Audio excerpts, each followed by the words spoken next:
Maybe he'll come later. I hope so. Okay, here we go. I messed up my camera again. Hello, everyone. This is the Fifth Episcopal Revelation Fellowship. I'm Reverend Dr. Raj Paul, and tonight we are going to continue our study of Adam and Eve, paper 74. And we're on section 5, and that's page 833.1. And we'll start from here and go to the end of it tonight. Let's say a little prayer and we'll get started. Father, thank you for bringing us together tonight that we might study this wonderful revelation and that we might share with each other and tell others about what we learned from this paper this week. We thank you and we pray that you'll bless this meeting tonight and it might help others. We thank you and give you the praise in your Son Jesus' name. Amen. All right. Adam's administration. I guess I'll start out here. Is that Tim? No. Who was that? That's a cat. No. It was a talking cat. Okay, Adam's administration. For almost 7 years after Adam's arrival, the Melchizedek receivers remained on duty. But the time finally came when they turned the administration of world affairs over to Adam and returned to Jerusalem. Now remember, the Melchizedek receivers had been in charge since the Lucifer rebellion, since the Calagassa betrayal, over 200,000 years. So they were still on duty for the first 7 years that Adam was there, and then finally they turned it over to Adam, and then they returned to Jerusalem. And this is important because we'll find out in a few minutes here, Adam eventually defaulted. Okay, so, and then they had to come back. So Roger, Yes. as far as the time frame goes, how many years were the receivers on duty? Over 200,000 years, Rodney, because what happened was as soon as Calagassa rebelled, they had to come back and take charge of the planet. Okay, and they stayed in charge of the planet, even though Amadon was there and Van. They still were in charge of the administration of the planet. And that was the case till the Adam's default. Then after Adam defaulted, they came back again, right? And they stayed in charge all the way up to till Melchizedek was incarnated. And they were still here then during that period of time. They were still here during the all the way up to the life of Christ. So there's been Melchizedek receivers on this planet for quite a long time now. Also, after Christ's incarnation,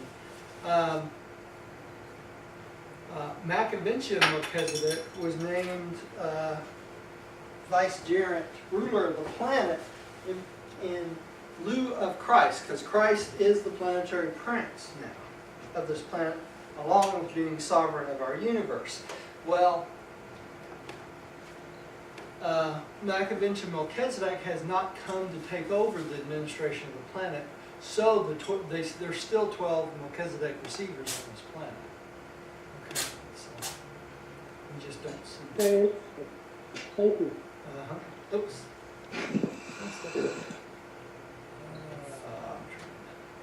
Okay. Millie, would you take the next one, please? Yes.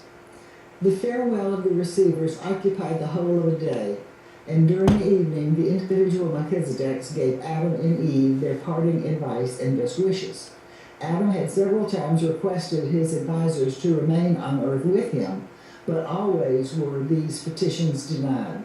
The time had come when the material sons must assume full responsibility for the conduct of the world affairs, and so at midnight the seraphic transports of Satania left the planet with 14 beings for Jerusalem, the translation of Van and Amadon occurring simultaneously with the departure of the 12 Melchizedeks. So, both Van and Amadon were translated 7 years after the arrival of Adam, and they left with the same seraphic transports as the 12 Melchizedek's receivers. So this is an interesting point because this tells us that the Melchizedek receivers left in the seraphic transports.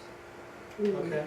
So, and we always wondered how the Melchizedek receivers came and go. So this tells us how they left the planet. Now, would they normally come this way? We're not sure. But logically, that would make sense, wouldn't it? Because they're brought to a planet as beings, right? Melchizedek beings. Okay. All right.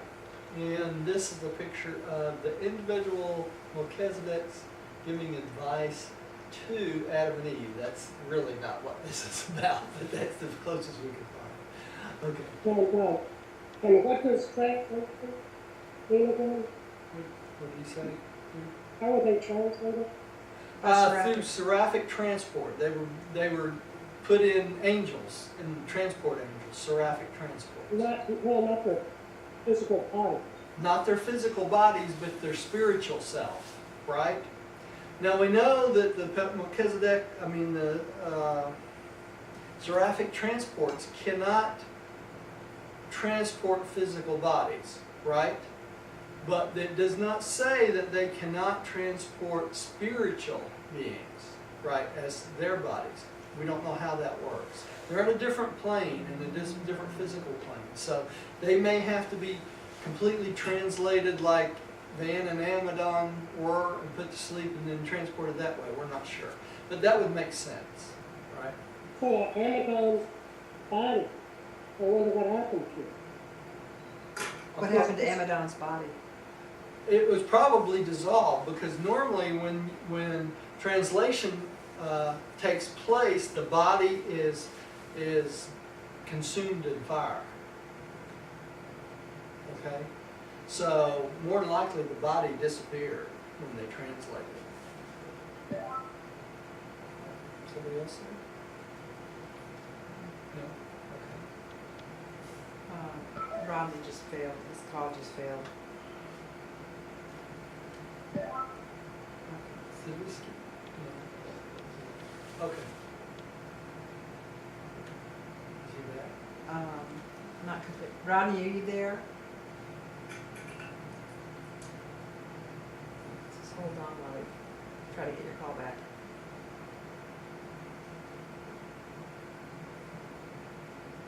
Okay, well, why don't you go ahead and read Okay. All went fairly well for a time on Urantia, and it appeared that Adam would eventually be able to develop some plan for promoting the gradual extension of the Edenic civilization. Pursuant to the advice of the Melchizedeks, he began to foster the arts of manufacture with the idea of developing trade relations with the outside world. When Eden was disrupted, there were only 100 primitive manufacturing plants in operation, and extensive trade relations with the nearby tribes had been established. Okay, so for a time everything went along as planned, right? And I think we lost Rodney completely. we lost him completely. Okay, it should say when he comes back on. Okay, the Melchizedeks advised them to begin fostering the arts and manufacture so that they could develop trade relations with the tribes, right? Okay, and it's interesting that when the plan went awry, when they defaulted, Eden had over 100 primitive manufacturing plants in operation. That's a lot. Yeah, that is actually for a small area. And extensive trade relations with the nearby tribes also.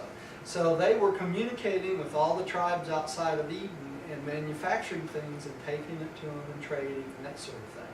So When they speak of the outside world, they're talking about the beings that lived outside the wall. that's right, the beings that lived outside the walls, the 2 walls. All right.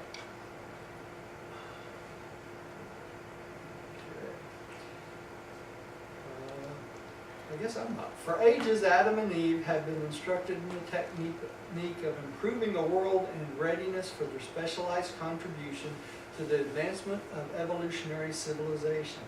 But now they are face to face with pressing problems such as the establishment of law and order in a world of savages, barbarians, and semi-civilized human beings. Aside from the cream of the Earth's population assembled in the garden, only a few groups here and there were at all ready for the reception of the Adamic culture. It's interesting, I've mentioned Ancient Aliens several times, but they talk about that the human race had developed about 37,000 years ago to the point as far as it could develop, right? And that's when this infusion of a new DNA happened. That was Adam and Eve. But it's interesting, they're telling us right here that the establishment of law and order in a world of savages, barbarians, and semi-civilized human beings, they're basically telling us that we had gone as far as a race, pretty much as we could, before they started doing this, right?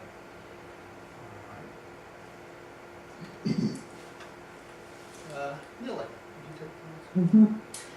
Adam made a heroic and determined effort to establish a world government, but he met with stubborn resistance at every turn. Adam had already put in operation a system of group control throughout Edom and had federated all of the companies of the Edenic League. But trouble, serious trouble, ensued when he went outside the garden and sought to apply these ideas to the outlying tribes. The moment Adam's associates began to work outside the garden, they met the direct and well-planned resistance of Caligastia and Delegastia. The fallen prince had been deposed as world ruler, but he had not been removed from the planet. He was still present on Earth and able, at least to some extent, to resist all of Adam's plans for the rehabilitation of human society. Adam tried to warn the races against Caligastia, but the task was made very difficult because his arch-enemy was invisible to the eyes of mortals. Okay, so you can imagine he's trying to set up a world government, and Delegastia and Caligastia was trying everything they could to keep this from happening. Okay, and who would they use to do this? Barbarians and The barbarians and the midwayers, right? Yeah. You know, Definitely because he would, the midwayers could make themselves invisible. visible, right?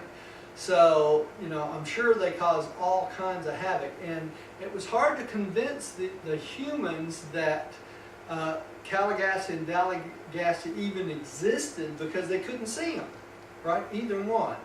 And to the mortals, it was just like a fairy tale, because nobody had ever seen either one of them. Right? So, and that's probably where the legends of the devil and that sort of thing came from, more than likely. So, which is kind of interesting. All right, Rodney back. Yes. I got it on points. Rodney, we're on 74.56, even among the Edenites. You want to take that one? All right, even more Edenites.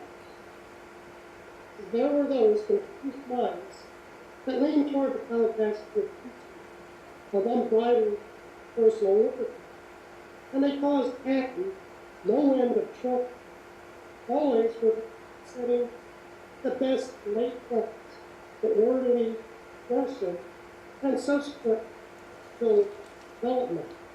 He was fighting to withdraw his work for immediate socialization.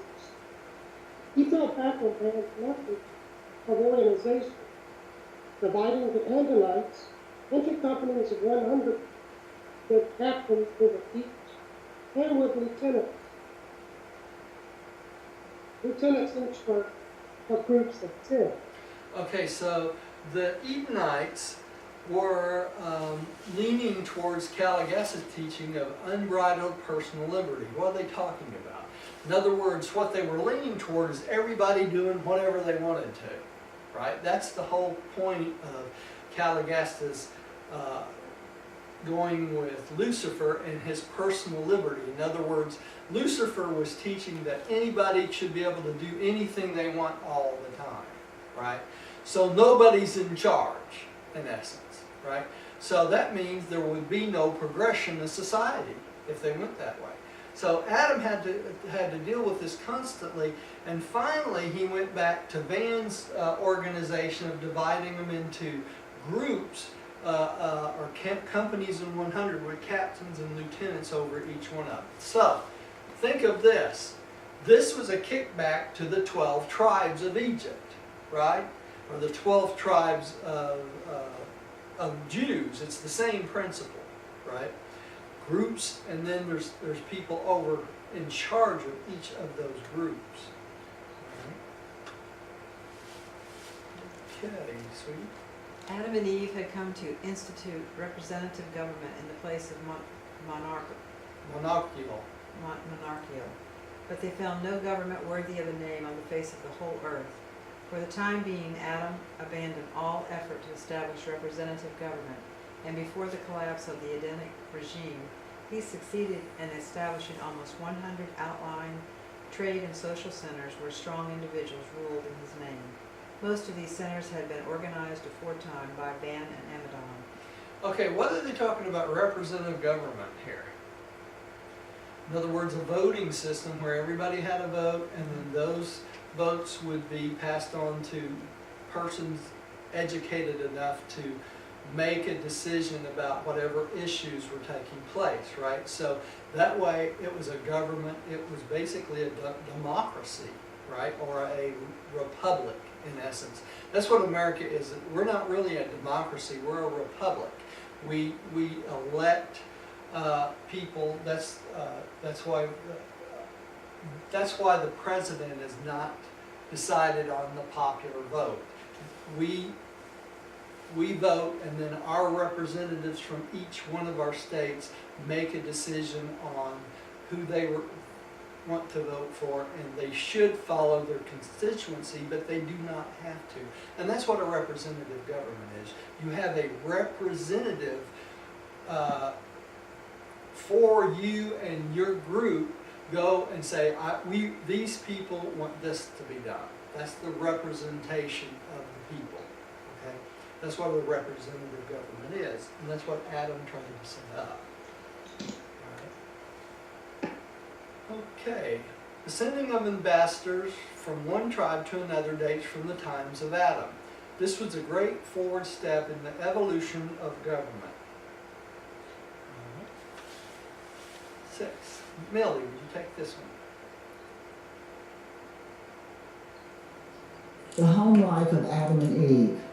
The Adamic family grounds embraced a little over 5 square miles. Immediately surrounding this home site, provision had been made for the care of more than 300,000 of the pure line offspring, but only first unit of the projected buildings was ever constructed. Before the size of the Adamic family outgrew these early provisions, the whole Edenic plan had been disrupted and the garden vacated. Whoops. Okay, let's talk about something. Diane brought up a point before the meeting we were discussing that I think we ought to just mention. You know, how do you think Adam and Eve would have 500,000 children? And having sex every night. Yeah, that have to have sex every night, right? Well, she would have to be pregnant. All the time, wouldn't she? But, you know, it doesn't mention how long gestation is. The other thing it doesn't mention, you know, they came from Jerusalem, right? A very advanced planet, right? Technologically and everything. So think about it this way. When you've seen pictures of human beings gestating, like a test tube baby, where they're hung in, the babies are hung in a vessel, you know, don't you think that Adam and Eve, coming from a highly technical planet like that, could not actually take their own sperm and eggs and gestize multiple hundreds of babies at a time if they chose to? You see what I'm saying? It's a possibility. Interesting. You know? Like a farm.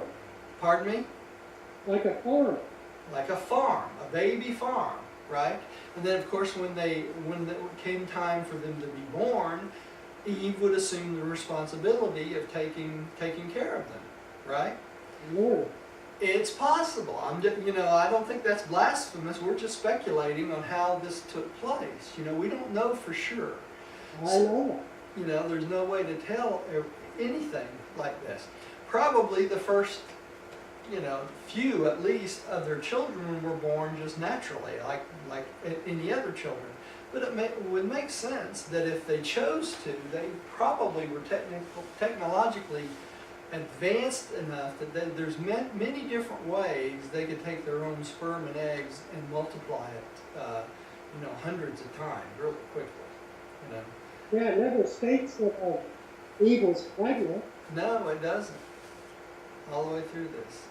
Now, there is an exception to that for sure, and that is when Eve had Cain, because she had sex with Cain, and we know that, and then also Adam mated with the Nodite woman, and we're going to find that out in the next paper, to have Abel, right? So it's kind of interesting. No, wait a minute. Abel was the child of, I believe, was the child of Adam and Eve, if I remember correctly. I misstated that, so ignore what I said. Okay. Abel was Cain's child, was Adam's child, and Adam's Cain was child. Eve's child. That's right. Abel was Adam's child, but I believe Abel was also the child of Eve also. If I I'm don't not mistaken. understand. That No. Adam and Eve had When they came after. to, Yeah, I may be wrong, but I don't remember the name of the child offhand that Adam had with the Nodite woman. But we'll get to that in the next two papers, I believe. That was Cain. No, Cain was the child of Eve and Cana. Okay, which was one of the natives there. So, Gotcha. Okay. all right, who's up? Rodney. Rodney. okay. Adamson was the firstborn of the wild race of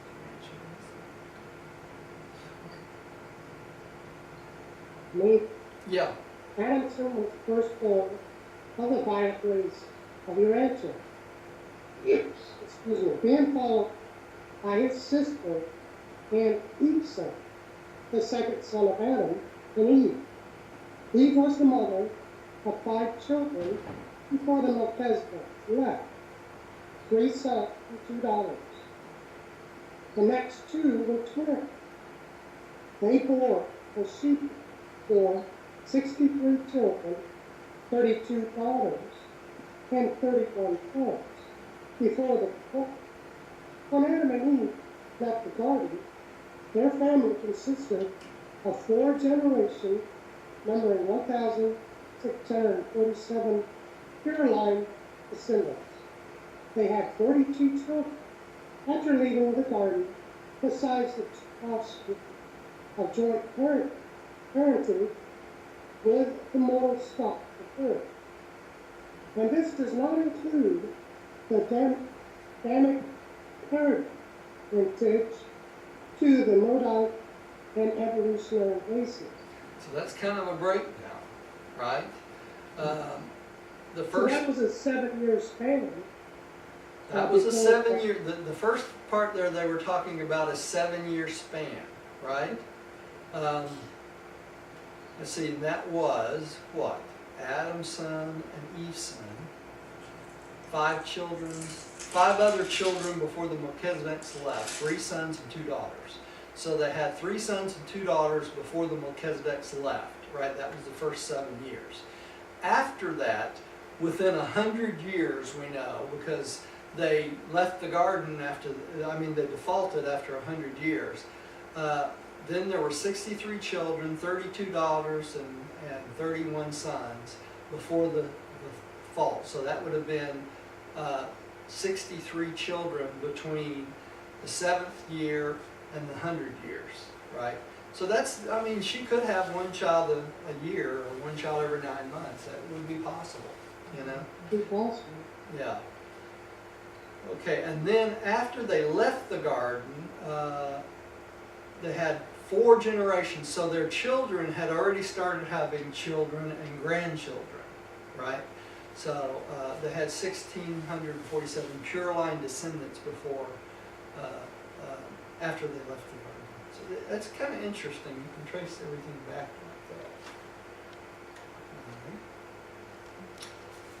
The Adamic children did not take milk from animals when they ceased to nurse the mother's breast at 1 year of age.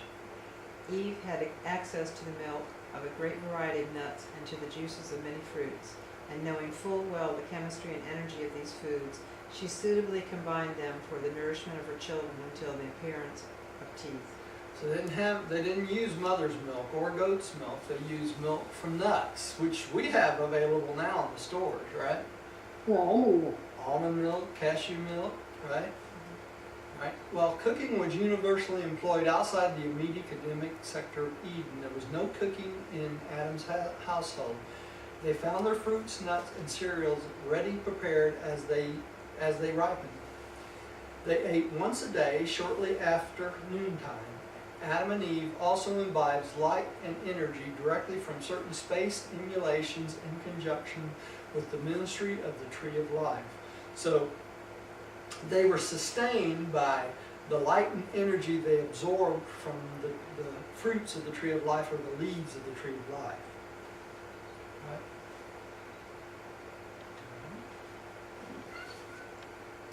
Millie.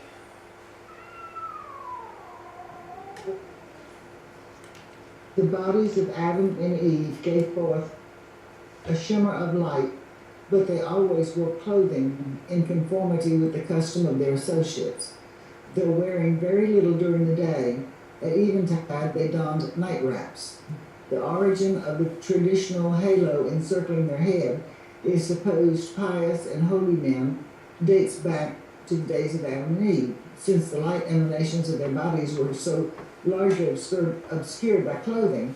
The only radiating glow from their head was discernible. The descendants of Adamson always portrayed their concept of individuals believed to be extraordinary in spiritual development. So that halo came from the legends of Adam and Eve and this light emulation. And we're going to see some pictures here in a minute, and I'm going to ask you what's wrong with these pictures. All right? All right. Rodney. Like Adam and Eve could communicate with each other and with their immediate children over a distance of about 50 miles. This thought exchange was effected by means of the delicate gas chambers located in close proximity to their brain structures. By this mechanism, they could send and receive thought oscillations. But this power was instantly suspended upon the mind's surrender to the discord and disruption of evil.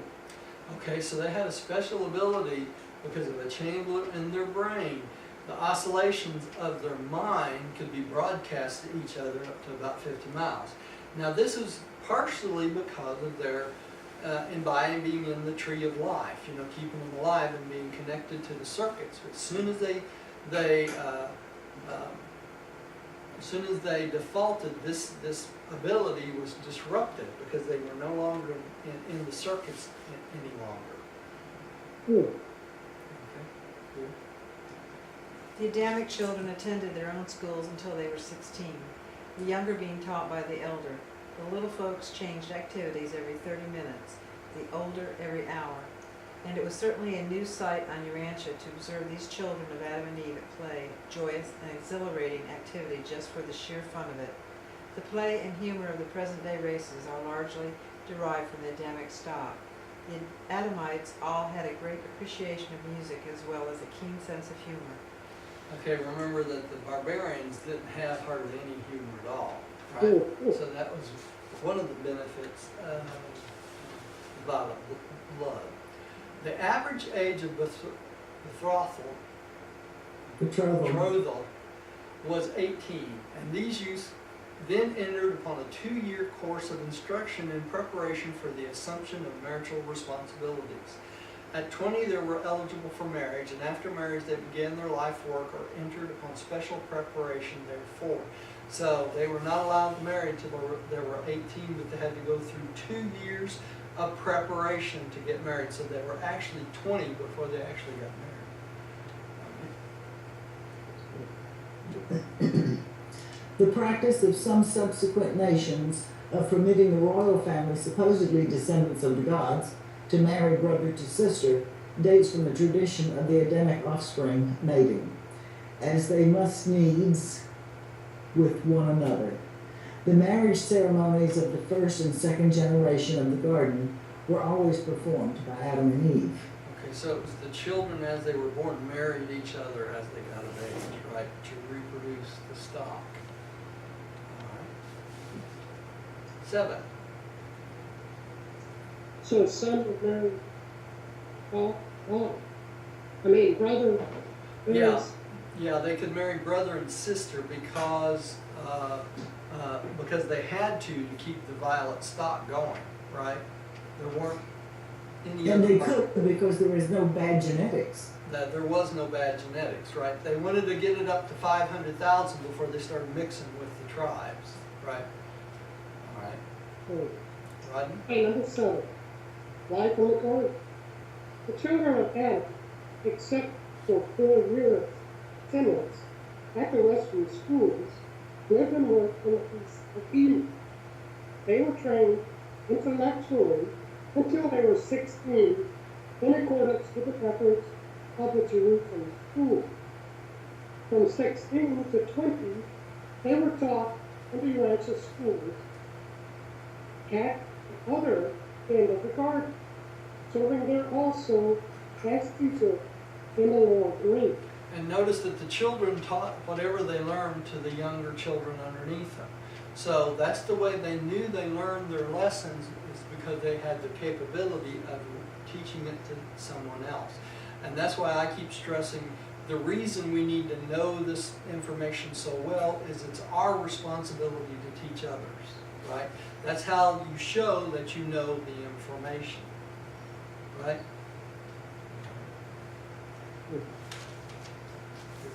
The entire purpose of the Western school system in the garden was education. The forenoon periods of recess were devoted to practical horticulture and agriculture, the afternoon periods to competitive play. The evenings were employed in social intercourse and the cultivation of personal friendships. Religious and sexual training were regarded as a province of the home, the duty of parents. Notice here, religion and sex were both trained at home, not in the schools, right? And teaching these schools included instructions regarding 1. Health and the care of the body. 2. The golden rule, the standard of social intercourse. And every religion has some version of this golden rule. And we have that on our website if you like. It's a variation of the golden rule. 3. The relation of individual rights to group rights and community obligations. 4. History and culture of the various earth races. 5. Methods of advancing and improving world trade.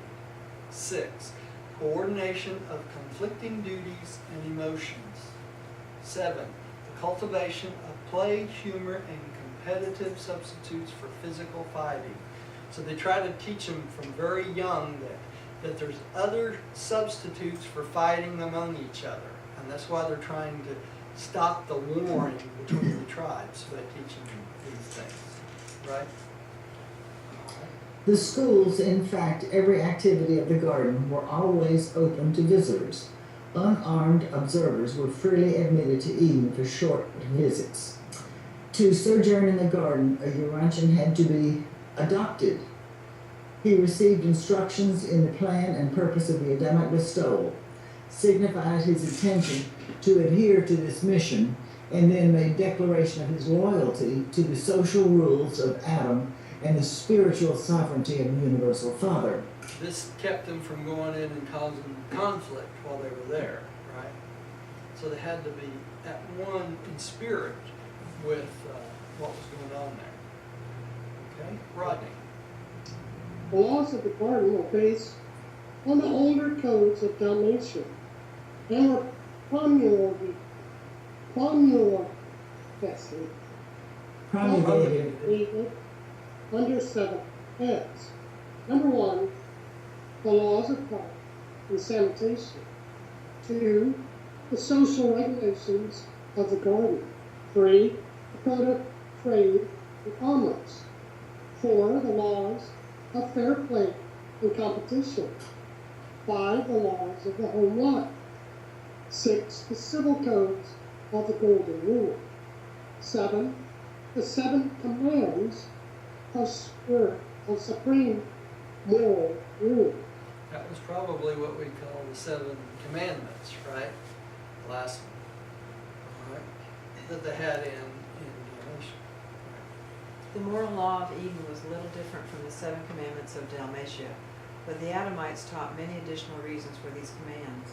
For instance, regarding the injunction against murder, the indwelling of the thought adjuster was presented as an additional reason for not destroying human life. They taught that whoso sheds man's blood by man shall his blood be shed, for in the image of God made he man. Just the idea that the thought adjuster is within each person should be enough to keep somebody from killing each other, right? And this is a pottery of the injunction against murder. Right? The public worship hour of Eden was noon. Sunset was the hour of family worship. Adam did his best to discourage the use of set prayers, teaching that effective prayer must be wholly individual, that it must be the desire of the soul. But the Edenites continued to use the prayers and forms handed down from the times of Dalmatia. Adam also endeavored to substitute the offerings of the fruit of the land for the blood sacrifices of the religious ceremonies, but had made little progress before this disruption of the garden. So Adam started off right away to try to substitute the offerings of the fruit in place of the blood sacrifice. So even Adam tried to get rid of the concept of the blood sacrifice. Adam endeavored to teach the race's sex equality. The way Eve worked by the side of her husband made a profound impression upon all dwellers in the garden. Adam definitely taught them that the woman, equally with the man, contributes to those life factors which unite the form of a new being. Theretofore, mankind had presumed that all procreation resided in the loins of the father. They had looked upon the mother as being merely a provision for nurturing the unborn and nursing the newborn. Cool. And we know that's not the case, right? That women are just as important as men in this process of reproducing, right? Hey, Adam taught his contemporaries all they could comprehend, but that was not very much, comparatively speaking. Nevertheless, the more intelligent aspects of our look for equally to see the time that they be permitted to intermarry with the superior children of the higher. And what a different world there also would have become if this great the races had been carried out, even as it tremendous good resulted in the small amount of this imported good which the first-world people insufficient security. Now think about this. This is pretty heavy duty. The divine plan of God the Father was that Adam and Eve came to the planet and instilled in all the human race a complement of blood or DNA to the race, right? So the divine plan was to wait till they got at least 500,000 children and then start to intermarry. Why would they wait that long? because that way it had the best chance of to mixing with the races equally throughout the entire planet. And that was God's divine plan. Okay? When Adam and Eve defaulted, they shortcut or cut off that divine plan. And we see the result of that in the world today. That's why we have so many problems. Okay? So that's very important to understand. So Roger, do you remember what was the population of Earth at this time? Not off the they say somewhere in there. Yeah, I Roger, can't remember. I can't remember what it was. To be I think it was about 500 million. I think it was somewhere around $500 million, somewhere in there. Yeah, I'm pretty sure. Well, Quite a few people, and that you can understand why they wanted to have God wanted to have 500 million of the violet blood available, because there were so many of the beings on this planet already, right? So that way it intermixes with the whole entire planet eventually. Okay, so at this point, where we are right now, we would have an intermixing or intermarriage of all possible races with the violet race, which we do only a very small percentage though. And there's so many things that we would have benefited, like less disease and things like that, that we did not, because there was not enough of it, right? So, okay.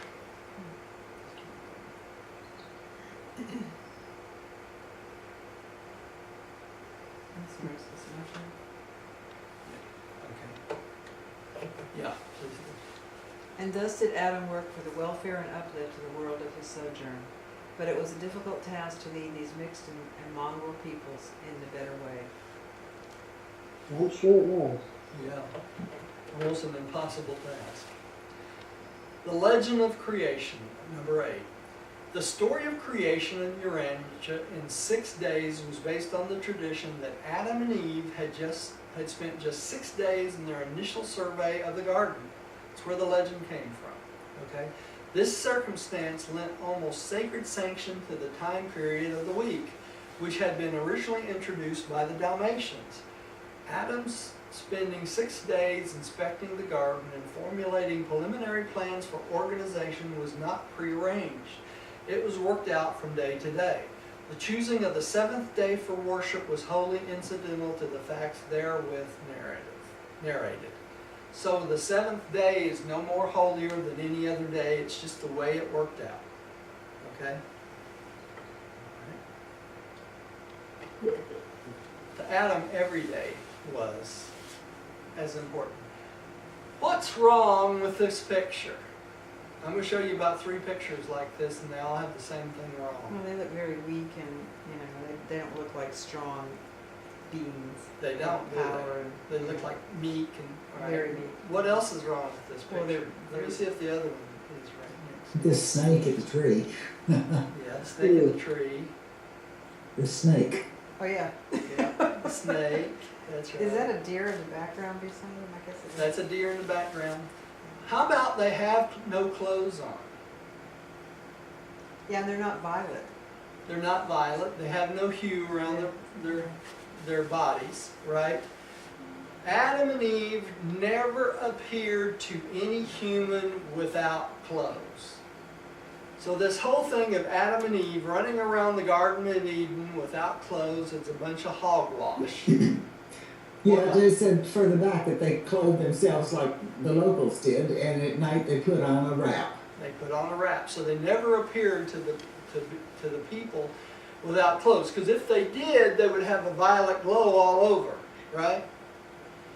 So And Eve is white, white, almost. and Adam is like brown, light brown. And you think the violet race was totally white? Not Yeah, I think likely. so. They probably look more like the people on Avatar, a violet hue. Okay, let's go on to the next one. Let's see. The legend of the Hang making on, of the hang world on. in 6 days Hang on, wasn't. hang on, Millie. this is a picture of the Babylonian creation story. Each area had their own creation story. Okay, and this is, it says, the episode of God Ashar summons the gods together for a banquet to celebrate Marduk's appointment as a champion of the gods following the defeat of Tiamat, primeval chaos. The tall, narrow shape is characteristic of tablets in this series, and this is the copy of the Babylonian creation story. Okay, go ahead, Miller. The legend of the making of the world in 6 days was an afterthought, in fact, more than 30,000 years afterwards. One feature of the narrative, the sudden appearance of the sun and moon, may have taken origin in the traditions of the one-time sudden emergence of the world from a dense space cloud of minute matter, which had long obscured both sun and moon. Okay, so this was 30,000, that your creation story was 30,000 years after Adam and Eve. Right? Like somebody knew. Yeah. Okay. Rob- The story of creating Eve out of Adam's rib is a confused condensation of the Adamic arrival and the celestial surgery connected with the interchange of living substances associated with the coming of the corporal stack of the planetary prince more than 450,000 years previously. So, the thing about the rib to make Adam, Adam's rib to make Eve was the result of the legends that had been passed down 450,000 years earlier of the planetary prince and the Caligastia 100 being reconstituted in bodies, right? And we know it was the surgeons of Babylon that did this, right? Kind of hard to tell barbarians that A next door planet. your next door planet, your closest planet, helped put the beings back together again after they were transported, right? The majority of the world's people have been influenced by the tradition that Adam and Eve had physical forms created for them upon their arrival on Urantia. The belief in man's having been created from clay was well nigh universal in the Eastern Hemisphere. This tradition can be traced from the Philippine,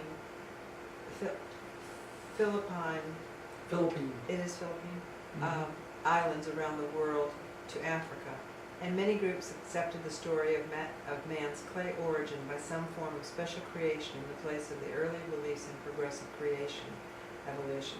Okay, so Adam and Eve came from Jerusalem. They were given bodies they could live in. What does that make Adam and Eve? Aliens. Aliens. Ancient aliens, They're right? aliens. And they were lavender. Yeah.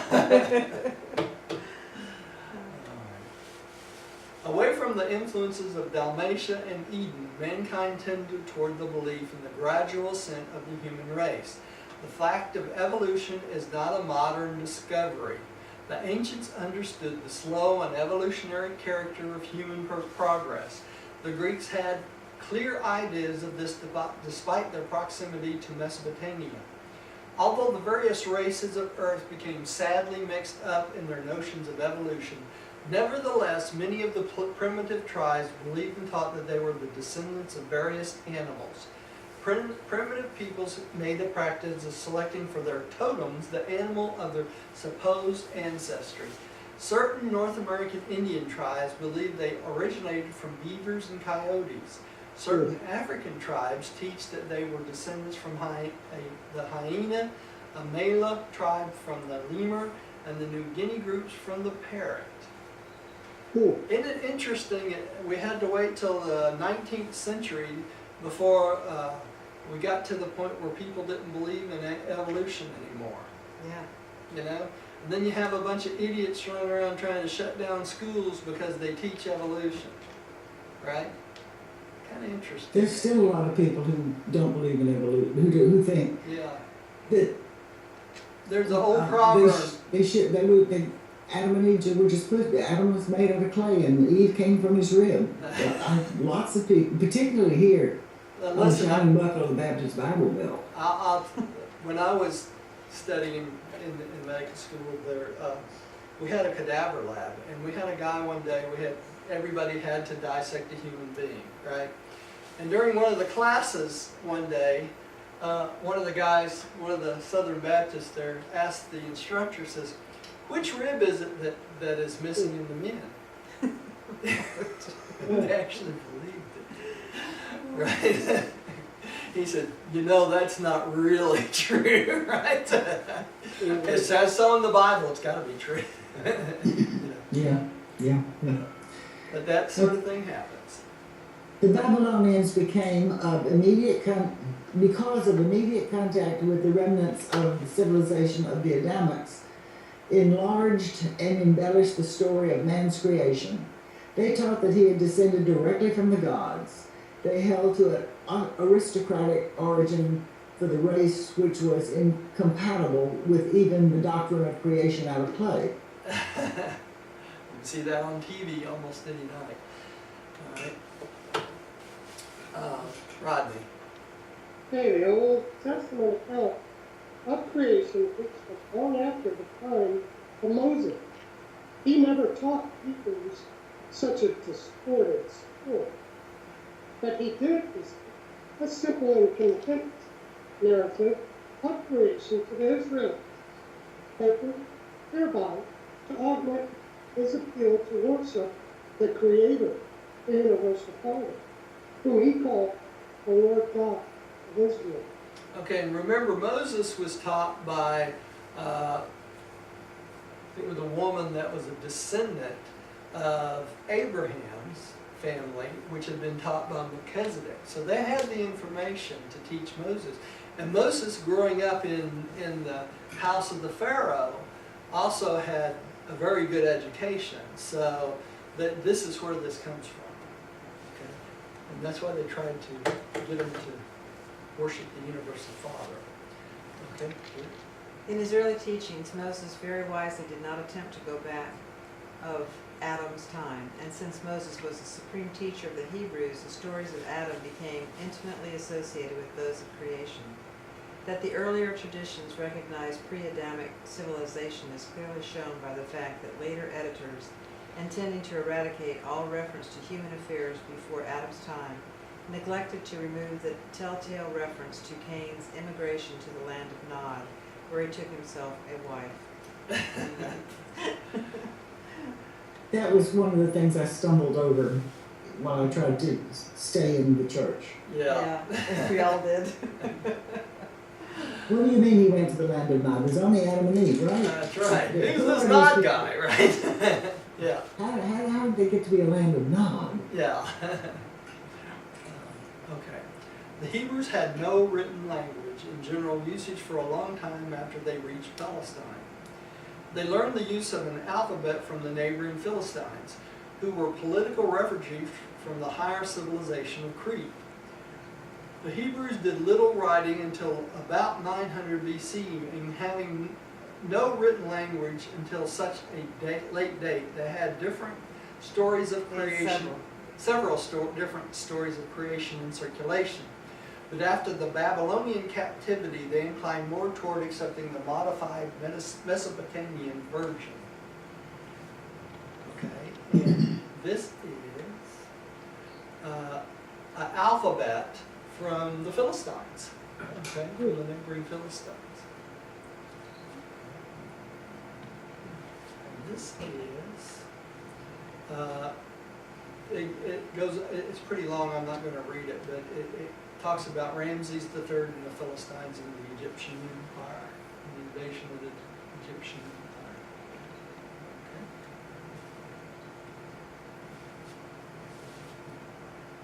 Jewish tradition became crystallized about Moses, and because he endeavored to trace the lineage of Abraham back to Adam, the Jews assumed that Adam was the first of all mankind. Yahweh was the creator, and since Adam was supposed to be the first man, he must have made the world just prior to making Adam. And then the tradition of Adam's 6 days got woven into the story, with the result that almost 1,000 years after Moses' sojourn on earth, the tradition of creation in 6 days was written out and subsequently credited to him. So Moses didn't write it. Alright. When the Jewish priests returned to Jerusalem, they had already completed the writing of their narrative of the beginning of things. Soon they made claims that this recital was a recently discovered story of creation by Moses. But the contemporary Hebrew of around 500 BC did not consider these writings to be divine revelations. They looked upon them much as later people regard mythological character. So the Jews, the sacred writings weren't considered scriptures, right? They were just a group of writings, and they were considered mythological narratives. And of course, they morphed into what we consider, what today people say are the scriptures, right? Go ahead. This spurious document, reputed to be the teachings of Moses, was brought to the attention of Ptolemy. Yes, just Ptolemy. Okay.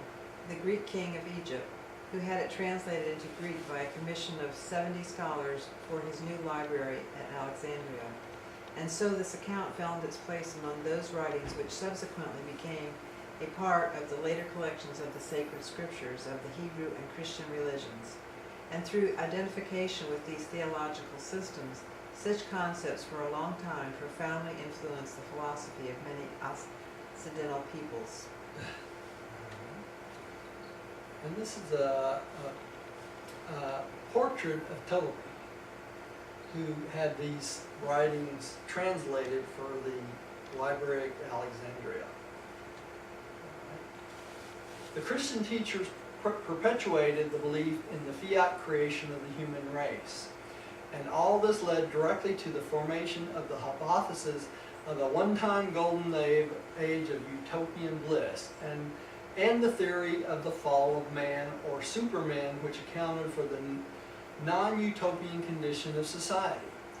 This outlooks on life and man's place in the universe were at best discouraging, since they were predicated upon the belief in retrogression rather than progression, as well as implying a vengeful deity who had vented wrath upon the human race and retribution for the errors of certain one-time planetary administrators. And we know that deity is not vengeful, don't we? They do not have that character. All right. Millie. The Golden Age is a myth, but Eden was a fact, and the garden civilization was actually overthrown. Adam and Eve carried on in the garden for 117 years when, through the impatience of Eve and the errors of judgment of Adam, they presumed to turn aside from the ordained way, speedily bringing disaster upon themselves and ruinous retardation upon the developmental progress of all new rancho. Narrated by Salonia, a seraphic voice in the garden. The seraphic voice in the garden, Salonia, is the same angel that let Adam and Eve know that they had defaulted. And we're going to find that out in the next paper. What an interesting paper. Well, let's have a little prayer and we'll close for tonight. Millie, would you like to pray for us tonight, dear? Thank you, yes. Heavenly Father, we are grateful for this opportunity to gather together and again read from this new revelation. Help us to sort it out, put it in a proper place as we understand your progress among us, your people. We thank you for this. We thank you for Roger and for the organization that he has created here, and we are grateful for our time with him. We thank you in the name of Michael, Christ Jesus. Amen. Amen. And thank you for joining us at home. Please come see us next week. We're going to do the default of Adam and Eve next time. That's paper 75. That's even more interesting.